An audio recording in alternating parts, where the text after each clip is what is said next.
मेरा नाम कोमल सैनी है। मेरे पति का नाम नीरज कुमार सैनी है। हम केवल पार आजादपुर दिल्ली से आए। गुरुजी, मेरी मौसी का बेटा कई वर्षों से सरकारी नौकरी की तैयारी कर रहा था। तब हर बार कुछ ना कुछ अंकों से रह जाता था। फिर कहीं बैठे हो तो हाथ हिला सकते हैं और आ सकते हैं, आ जाइए, आ जाओ। फिर उसकी मौसी ने कहा कि मेहनत से 4 गुना मेहनत करो। सियोर वाला बाबा कहता है इतनी मेहनत करो कि रात दिन एक कर दो, पढ़ाई में लग जाओ, 4 गुना मेहनत को करो और जब एग्जाम देने जाओ तो बेलपत्री पर शहद लगाकर बाबा को लगाकर नौकरी के लिए जाओ।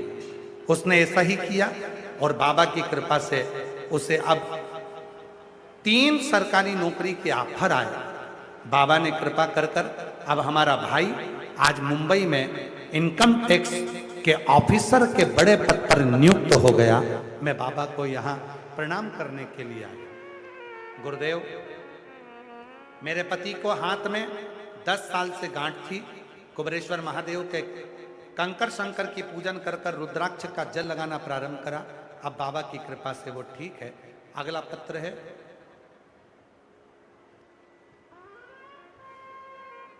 मेरा नाम जागृति, मेरे पति का नाम राजकुमार है। मेरा गांव का नाम बेहन और जिला का नाम पंचकूला की रहने वाली हूँ। मेरा मोबाइल नंबर ये है। बाबा की कृपा का क्या वर्णन करूं गुरुदेव। मेरे बेटे को 2010 से दौरे आते हैं। वो चक्कर खाकर नीचे गिर जाता है।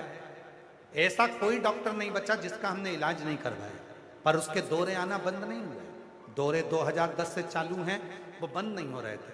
तब किसी बहन जी के कहने पर आपकी कथा सुनना प्रारंभ करी और मेरे बेटे को शिवजी पे चढ़े हुए जल को पिलाना प्रारंभ करा।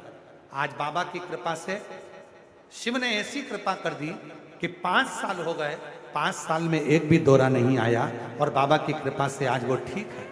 मैं बाबा को यहाँ प्रणाम करने के लिए आई हूँ। अगला पत्र है।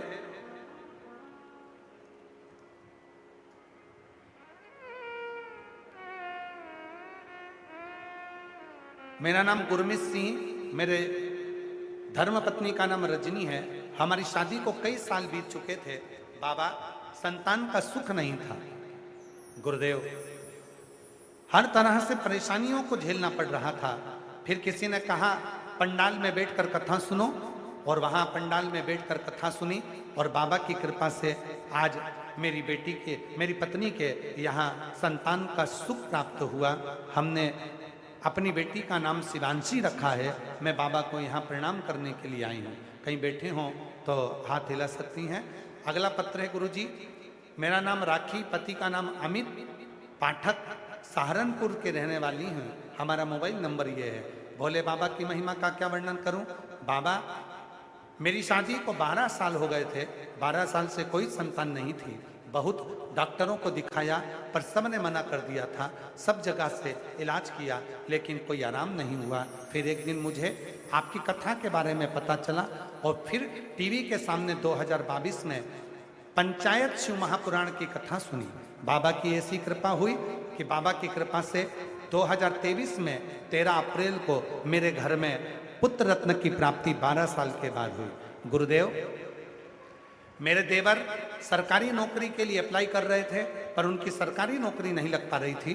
तब उन्होंने बेलपत्री पर शहद वाला प्रयोग और आपके कहने पर मेहनत को 4 गुना करा। आज मेरे देवर की इंडियन रेलवे में उच्च पद पर नौकरी लग गई है। मैं बाबा को यहाँ प्रणाम करने के लिए आई शिव को। और जो जैसी भावना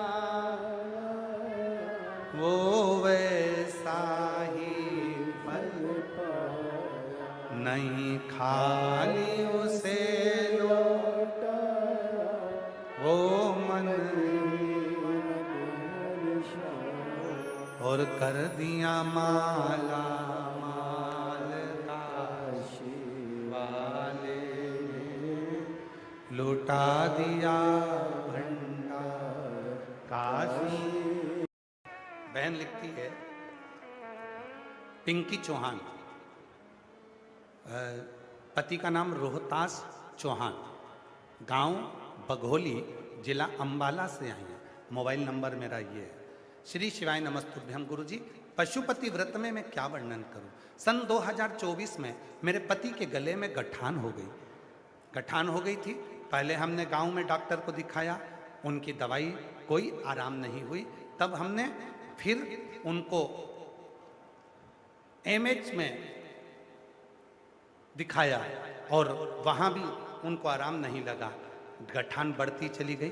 तब एक डॉक्टर ने कहा ये गठान अच्छी नहीं है, इसकी जांच होगी, भेजा जाएगा। ये गठान कुछ गलत लक्षण देती है, बड़ी बीमारी को संकेत देती है। उसी डॉक्टर के यहाँ दिखाकर हम बाहर निकले थे, वहीं पर फल का ठेला लगा था, उससे हमने फल खरीदे। तो उस फल वाले ने कहा आप क्या दिखाने आए? तो क्या मेरे पति के गठान हो गई गले में। डॉक्टर बोल रहा है बड़ी बीमारी क्या चाहते। फल वाला कहता है 1 या 2 बजे कथा आती है टीवी पर, सियोर वाला बाबा बाजता है, आप एक बार आसन लगाकर सुनो और शंकर पे जल चढ़ाओ। हमें लगता है तुम्हें अब दूसरी बार हॉस्पिटल नहीं आना पड़ेगा। गुरुदेव, जिस दिन कथा चालू करी आप पशुपति व्रत के बारे में बता रहे थे, उसी के बाद में सोमवार आया और मैंने पशुपति व्रत किया। पशुपति व्रत कर कर हमने बाबा पर जल चढ़ाया और शिव जी की आराधना करी। रोज जल लाती, पति को देती और पति को देते। फिर हम उसको अपने पति को पीजीआई चंडीगढ़ के हॉस्पिटल ले गए। वहां पर जब इलाज कराने के लिए लेकर गए तो डॉक्टर ने कहा गठान नहीं है, हड्डी बड़ी है। हड्डी का इलाज चालू हुआ और बाबा की ऐसी कृपा हुई कि दूसरी बार फिर हमने चंडीगढ़ के उसी हॉस्पिटल में जांच कराई तो डॉक्टर ने कह दिया इनका तो पूरा गला ठीक है, ना हड्डी बड़ी है ना गठान हुई है। और डॉक्टर ने कह दिया सारी रिपोर्ट नॉर्मल है, सारी रिपोर्ट नॉर्मल। मैं शिव को नमन करने के लिए एक पत्र और देखिए, इस बच्चे का फोटो देखो पहले, और बच्चे का फोटो देखने के बाद में अब पत्र पर ध्यान दें। मैं शांतिपाल घरोंडा निवासी हूँ। मैं शांतिपाल घरोंडा निवासी हूँ। कहीं बैठी हूँ तो हाथ हिला सकती हैं। मेरा मोबाइल नंबर ये है। गुरुजी, मेरी बेटी विदेश में रहती है, 18 वर्षों से कोई संतान उत्पन्न नहीं। डॉक्टरों को दिखाया लेकिन कोई हल नहीं निकला। विदेश के डॉक्टरों को भी दिखाया, विदेश के डॉक्टरों ने कह दिया तुम कभी मां नहीं बन सकती। IVF करवाया, टेस्ट भी करवाया, सब कुछ करवाया, विदेश में जो जो इलाज होता है सब करवा चुकी, फिर भी औलाद नहीं हुई। तब आखिरी में किसी के कहने पर ऐसा सुना था कि कथा के पंडाल में बैठकर जो मांगो वो मिलता है। हम 2024 में तारा बाबा की कुटिया में सिरसा में पहुंच गए। वहां पंडाल की मिट्टी को लेकर मैं आ गई और वही मिट्टी मैंने अपनी बेटी को भेज दी। बेटी ने वो मिट्टी को अपने गर्भ से लगाया।